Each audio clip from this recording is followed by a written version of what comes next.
hal di dalam rezeki mereka. Waghfir lahum, ampuni dosa mereka, warhamhum, dan rahmati mereka.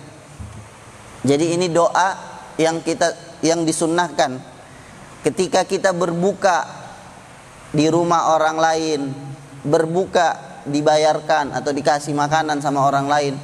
Ketika kita berbuka sama mereka, kita doakan mereka. Akala ta'amukumul abrar wa sallat alaikumul malaika wa aftara indakum shaimun, atau Allahumma barik lahum fima razaqtahum waghfir lahum warhamhum. Doakan. Jadi itu. Makanya ini mengajarkan sama kita bagaimana membalas budi.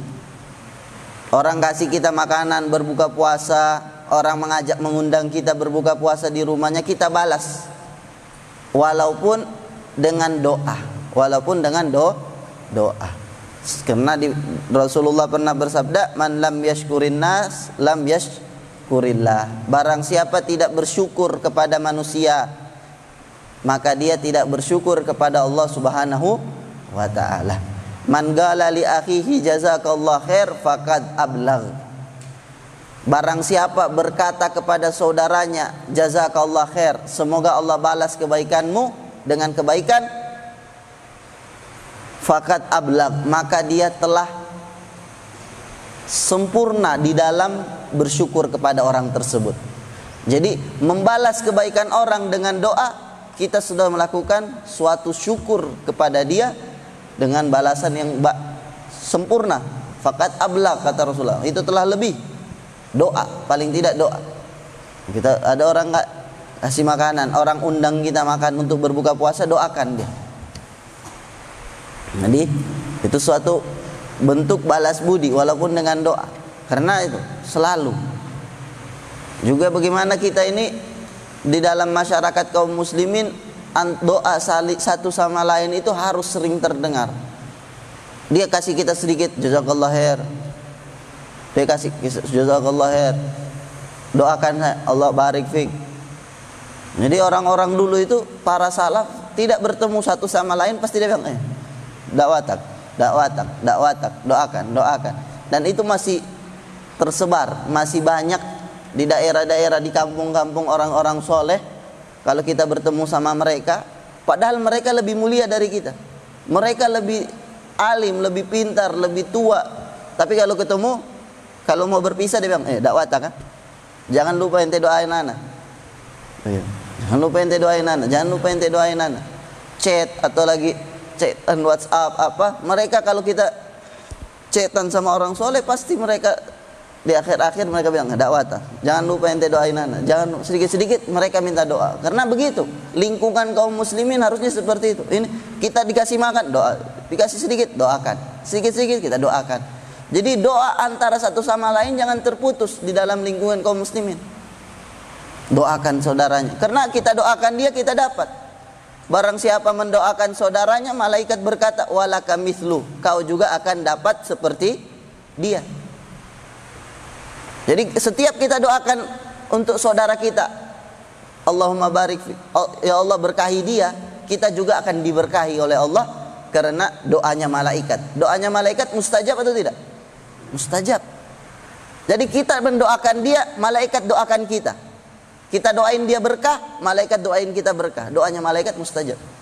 Jadi begitu lingkungan kaum muslimin, begitu lingkungan orang-orang soleh, tersebar di antara mereka, saling mendoakan. Makanya pernah suatu orang datang, salah seorang datang kepada Habib Abdullah bin Husain bin Tahir. Habib Abdullah bin Husain bin Tahir, pengarang kitab, pengarang qasidah Ya Arhamar Rahimin,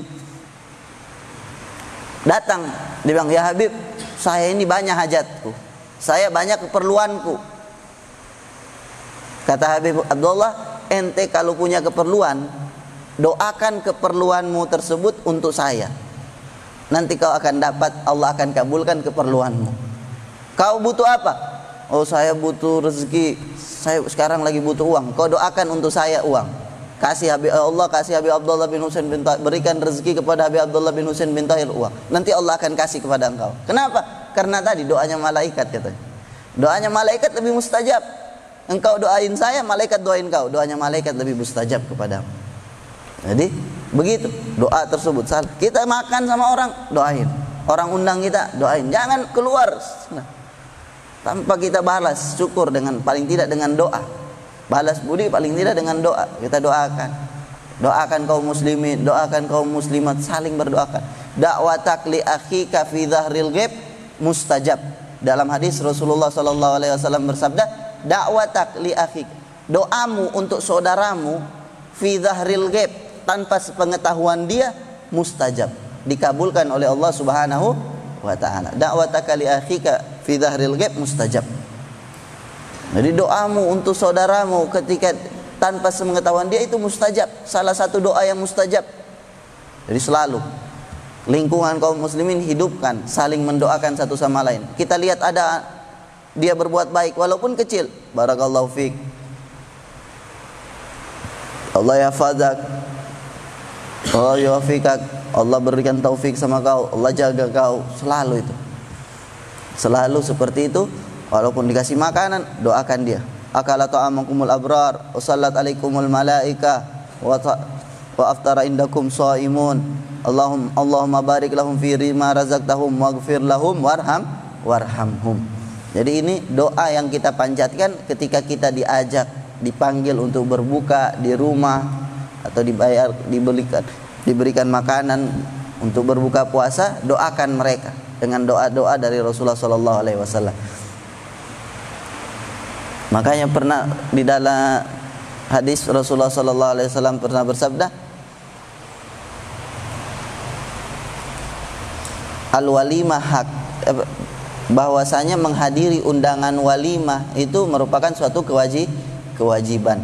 Kalau kita dalam keadaan tidak puasa, makan. Tapi kalau dalam keadaan puasa, doakan. Kita diundang untuk menghadiri walimah. Kalau kita tidak puasa, kita makan daripada walimah tersebut, undangan tersebut. Tapi kalau kita tidak puasa, kalau kita lagi keadaan berpuasa, tidak makan, tapi kita doakan mereka. Walaupun kita tidak makan pun, kalau kita dalam keadaan berpuasa, kita doakan. Jadi dari hadis-hadis tersebut, bagaimana anjuran untuk banyak saling mendoakan antara kaum muslimin dan muslimat. Makanya di dalam hadis dikatakan, barang siapa beristighfar kepada muslimin, astagfirullah, kepada mukmin dan mukminat 27 hari, kana yurzak bihimul ibad. 27 kali dia beristighfar untuk orang yang beriman, perempuan dan laki-laki, dia akan menjadi penyebab diberikan rezeki kepada manusia. Allah memberikan rezeki kepada manusia disebabkan mereka yang beristighfar untuk kaum muslimin dan mukminat. Itu salah satu kalau kita sering mendoakan, itu salah satu bentuk perhatian kita kepada kaum muslimin. Man lam yahtam bi amril muslimin falaisa minhum. Man lam yahtam bi amrina falaisa minna. Barang siapa yang tidak peduli urusan kaum muslimin, maka mereka bukan termaksud kaum muslimin. Tidak peduli. Ada kaum muslimin susah, dia tidak peduli. Ada yang kesusahan, ada yang tidak peduli. Itu bukan golongan dari kaum muslimin, kata Rasulullah. Kaum muslimin peduli walaupun dengan doa. Ada kaum muslimin, ada saudara kita tertimpa musibah, kita doakan, ya Allah ringankan, ya Allah bantu mereka, ya Allah angkatlah musibah dari mereka. Doakan walaupun itu bentuk kepedulian kita. Jadi begitulah lingkungan kaum muslimin yang sebenarnya hidup di antara mereka, saling mendoakan satu sama lain. Kemudian muallif membahas tentang darajatus shaum, darajatus siyam, derajat puasa. Qala al-Imam Ghazali rahimahullah, i'lam anna lis-shaumi darajatun thalatha maratib. Shaumul umum, shaumul khusus, wa shaum khususul khusus. Ammal umum fa huwa kafful batan wal farj an qada' syahwah. Wa amma shaum al khusus fa huwa kaffus sam wal basar wal lisan wal yad wal rijl wa sa'il jawari anil atham. Wa amma shaumul khususul khusus fa shaumul qalb anil hamid daniyah wal afkarid dunyawiyah wa kaffihi amma siwallah azza wa jalla bil kulliyah. Jadi ini derajat daripada puasa. Ada puasanya orang kurang sempurna, ada puasanya lebih sempurna, ada puasanya yang sempurna. Jadi puasanya seseorang berbeda-beda. Sebagaimana sholat berbeda-beda, puasa juga berbeda-beda. Ada yang puasanya kurang sempurna, ada yang agak sempurna, ada yang sempurna puasanya. Jadi ini derajatnya, kata Imam Ghazali. Imam Ghazali mengatakan, i'lam, ketahuilah, anna lisom darajatu thalatha maratib. Ketahuilah bahwasanya puasa punya 3 derajat kedudukan. Darajatu thalatha maratib, 3 derajat kedudukan. Yang pertama shaumul umum, puasanya orang awam. Ada shaumil khusus, ada puasanya orang khusus. Ada shaumil khususil khusus, puasanya orang terkhusus. Orang terkhusus, dari orang khusus ada yang terkhusus lagi. Ada puasa orang awam, ada yang khusus, ada yang orang terkhusus lagi, teristimewa. Yang pertama ammal umum, puasanya orang awam. Ini bukan maksudnya puasanya orang awam puasanya seperti ini. Walaupun dia orang alim, tapi kalau dia puasa seperti ini namanya puasanya dia puasa awam. Bukan berarti puasanya milik orang awam, tidak. Ini derajat puasa awam. Dia orang alim, dia pintar, tapi puasanya seperti ini, maka dikatakan dia berpuasa seperti puasanya orang awam, walaupun dia orang pintar. Dibilang amal umum, adapun puasa orang awam, fahuwa kaful batan wal farj an kada'i syahwa, yaitu meninggalkan perut dan kemaluan daripada syahwat, kelezatan. Dia tidak makan, dia tinggalkan makan minum, kelezatan dia tinggalkan. Itu saja yang dia tinggalkan di dalam puasa. Ghibah tidak ada batasan.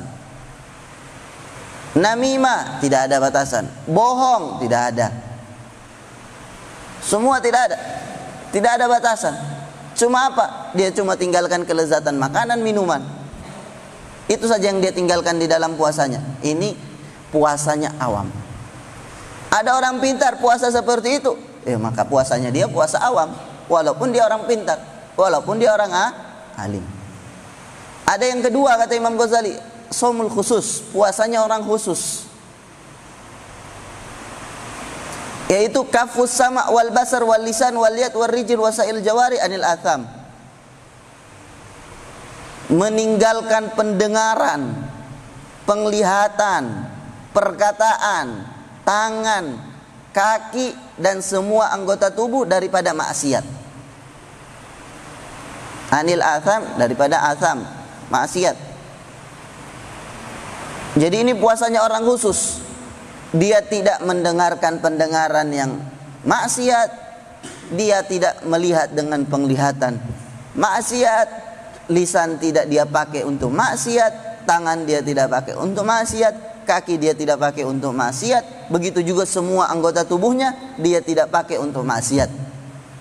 Ini namanya puasanya orang khusus. Kalau ada orang awam, orang tidak tahu, orang tidak pintar masalah agama, tapi dia puasa seperti ini, dikatakan dia itu orang khusus. Puasanya dia puasa orang khusus, walaupun dia orang awam. Yang ketiga, amma shaumil khususil khusus, adapun puasanya orang terkhusus. Fasaumul galb anil ham ad-daniyah, puasanya hati daripada ham. Ham itu pikiran, daniyah yang rendah. Wal afkar dunyawiyah, pemikiran dunyawiyah. Wa kafihi amma siwallah, dan meninggalkan dari hati selain Allah Subhanahu wa ta'ala bil kulliyah, secara sempurna. Jadi puasanya hatinya dia lepaskan daripada pikiran-pikiran yang rendah, dia jauhkan dari hatinya daripada berfikir-berfikir duniawiyah, dia jauhkan dari hatinya selain Allah Subhanahu wa ta'ala. Tidak ada di dalam hatinya kecuali hal-hal yang berkaitan dengan Allah.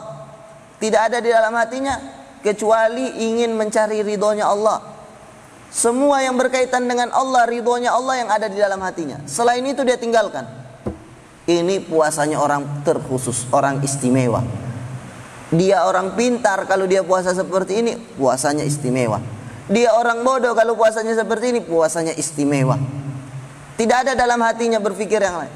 Karena dia di dalam ibadah. Sebagaimana orang kalau sholat, sholatnya khusyuk, sholatnya sempurna. Kita puasa, ibadah yang berkelanjutan, ibadah yang panjang ini puasa. 12 jam, 10 jam kita tahan lapar, itu dalam ibadah. Sama seperti orang dalam sholat. Kalau dia sholat 4 rakaat, berarti dia dalam sholat itu 5 menit itu, dia sholat dalam keadaan sholat terus. Tapi kita dalam keadaan ibadah ini, sampai terbenam matahari, kita dalam keadaan ibadah. Orang dalam keadaan ibadah dituntut untuk hadir hati, khusyuk. Begitu juga ketika dia berpuasa dituntut untuk khusyuk, hadir hatinya. Semakin banyak hadir hatinya di dalam puasa, semakin sempurna puasanya. Semakin banyak khusyuk di dalam puasanya, semakin sempurna puasanya. Di dalam puasa, dia puasa full. Tapi selama puasa full, tidak ada kepikiran Allah di dalam hatinya. Tidur dari awal sampai terbenam, atau bermain dari awal sampai terbenam matahari. Selama puasa itu tidak ada kepikiran hatinya. Dia ibadah sama saja ibadah, hatinya tidak hadir selamanya. Dari ibadahnya tidak ada kepikiran Allah. Padahal dia dalam ibadah loh. Ibadah ini dia dari terbitnya fajar sampai terbenam matahari, dia dalam keadaan ibadah, tapi tidak pernah terpikirkan Allah, tidak pernah terpikirkan sholat, tidak pernah terpikirkannya khusyuk, takut sama Allah Subhanahu wa taala, tidak ada. Yang cuma terpikir mama bermain, atau dia terpikir lalai, tidur full. Jadi itu tidak pantas. Karena ini suatu ibadah, tidak pantas. Suatu ibadah ya dituntut untuk hadir hati. La yaqbal sholatu mri'in illa ma agala fiha. Tidak diterima puasa seseorang kecuali yang mana hatinya hadir saja. Dia sholat, tidak diterima sholatnya seseorang kecuali yang mana hatinya hadir. Kalau dia sholat 4 rakaat, hatinya hadir cuma 2 rakaat, ya 2 rakaat pahalanya. Begitu juga puasa, semakin sempurna kita hadir hati di dalam puasa, semakin besar pahala yang kita dapatkan, semakin sempurna puasa kita. Semakin banyak hadirnya hati, semakin sempurna puasa kita. Paling tidak ada hadir hati kita di dalam puasa. Kita usahakan hari ini hadir hatiku di dalam puasa 2 jam. Saya pakai mengaji, saya pakai sholat itu di dalam puasa 2 jam. Tuntut terus sampai 3 jam. Tuntut diri kita sampai 4 jam hadir hati di dalam puasa.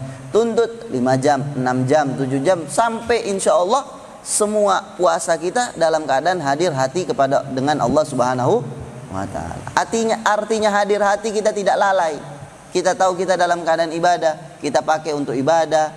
Kalaupun kita pakai untuk waktu kita untuk kerja kita tidak melalaikan kita dari Allah Subhanahu wa ta'ala. Kita jujur di dalam pekerjaan kita manfaatkan untuk pakai zikir kalau ada waktu kosong di dalam pekerjaan kita. Jadi tidak ada alasan bilang, oh saya full kerja ketika saya puasa, jadi susah saya mau hadir hati. Tidak. Hadir hati tidak harus kau mengaji, hadir hati tidak harus kau sholat. Banyak orang sholat, orang mengaji, hatinya tidak hadir.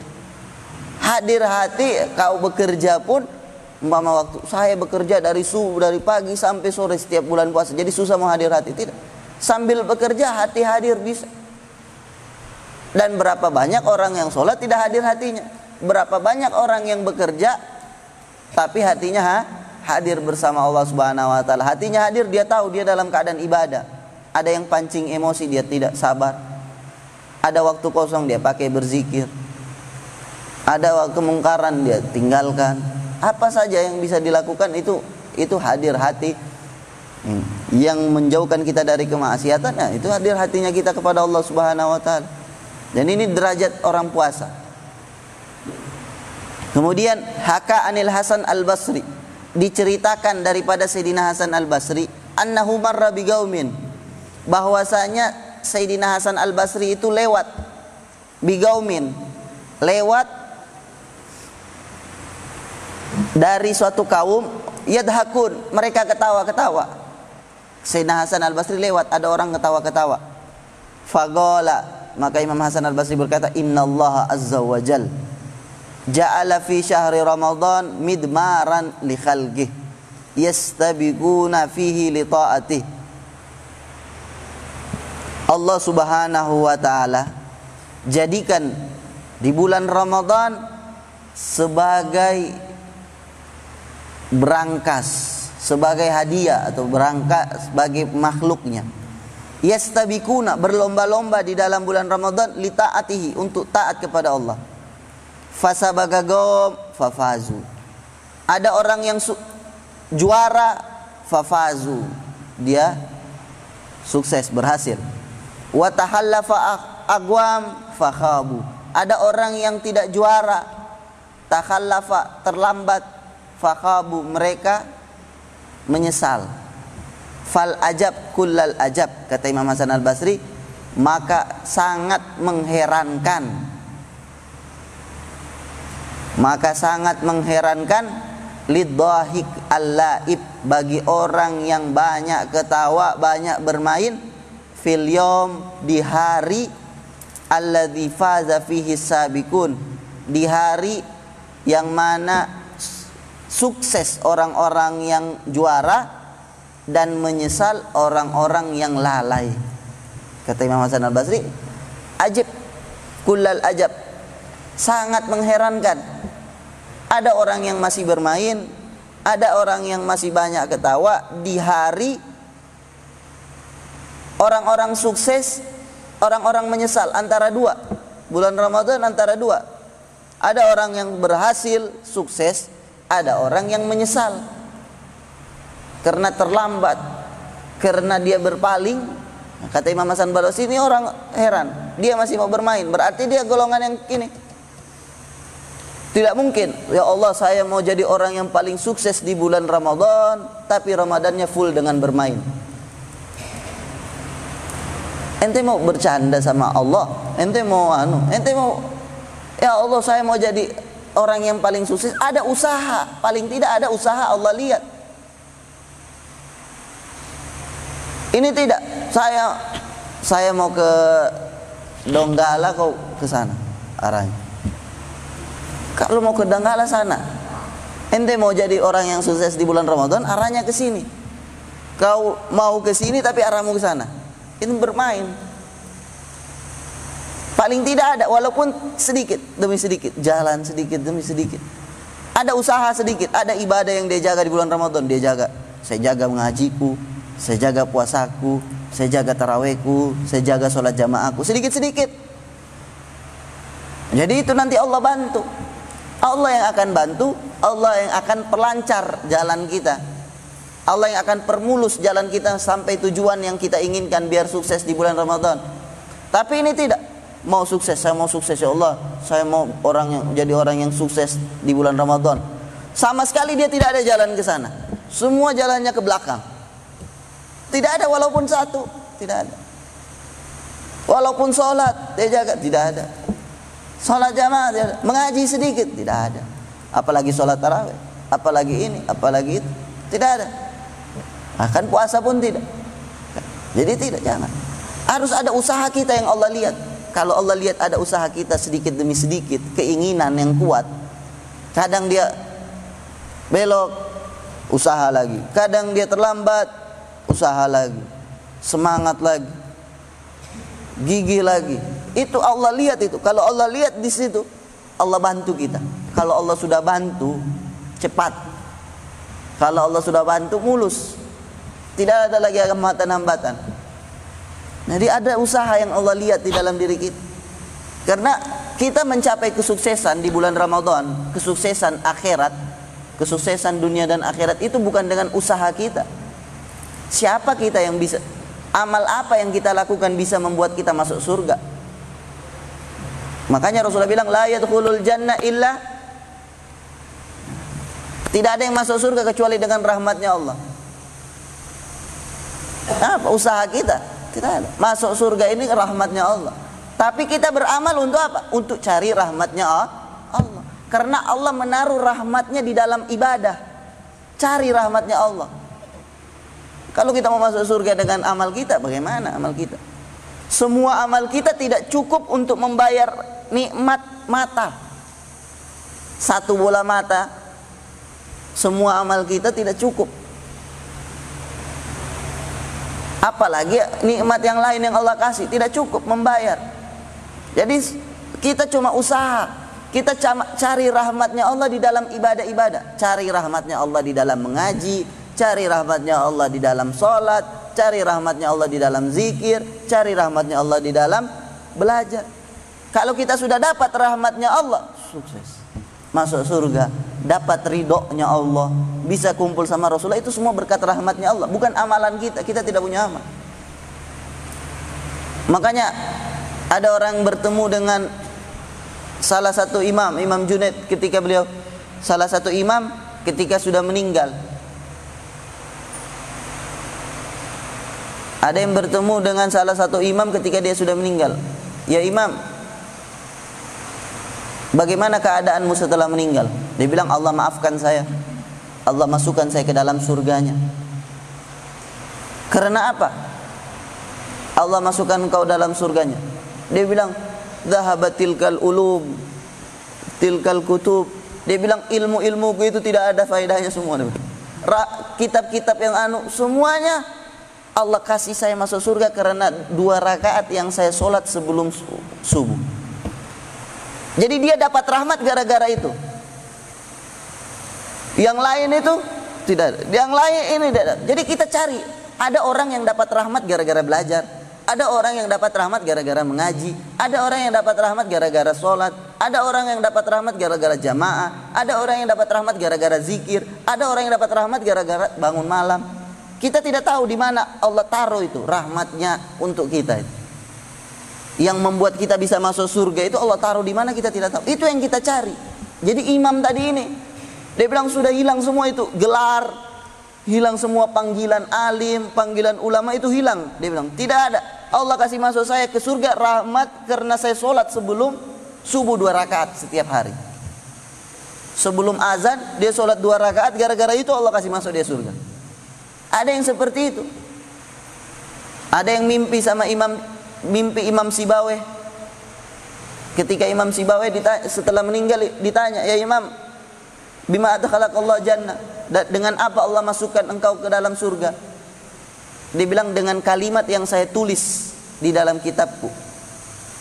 Anna a'rafal ma'arif huwa Allah. Bahwasanya ma'rifat yang paling tinggi itu namanya Allah. Urutan ma'rifat yang paling atas bukan isim dhamir, tapi Allah yang paling atas, dia bilang dalam kitabnya. Dia bilang gara-gara tulisanku itu Allah masukkan saya ke dalam surga.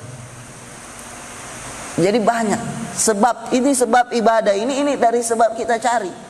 Tidak ada yang tahu dari mana sebab kita mendapatkan rahmat sehingga kita bisa masuk surga.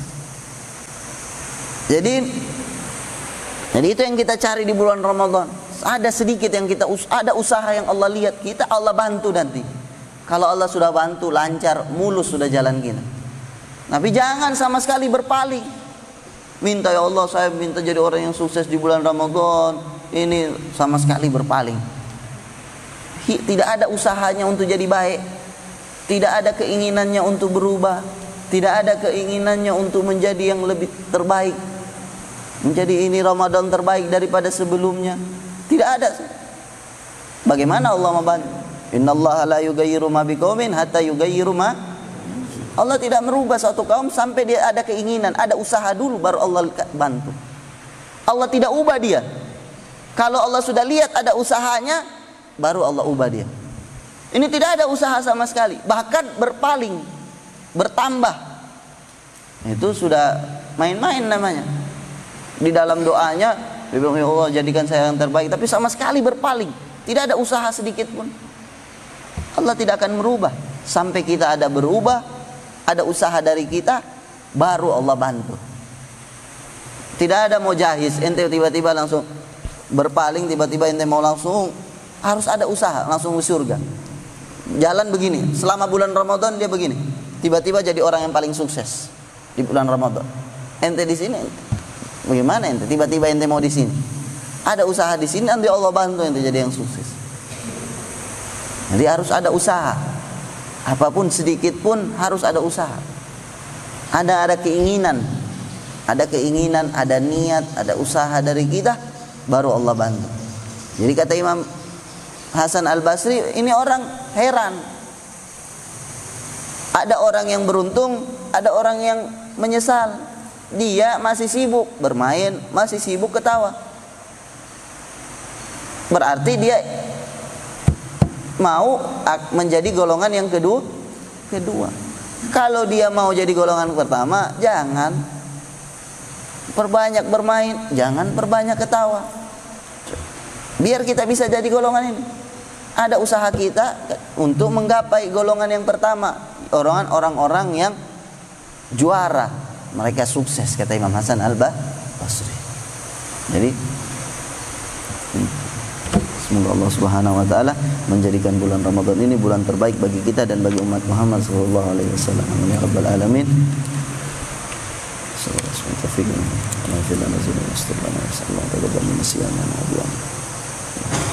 Wa ila hadratin Nabi Muhammadin sallallahu alaihi wasallam. Al-Fatihah.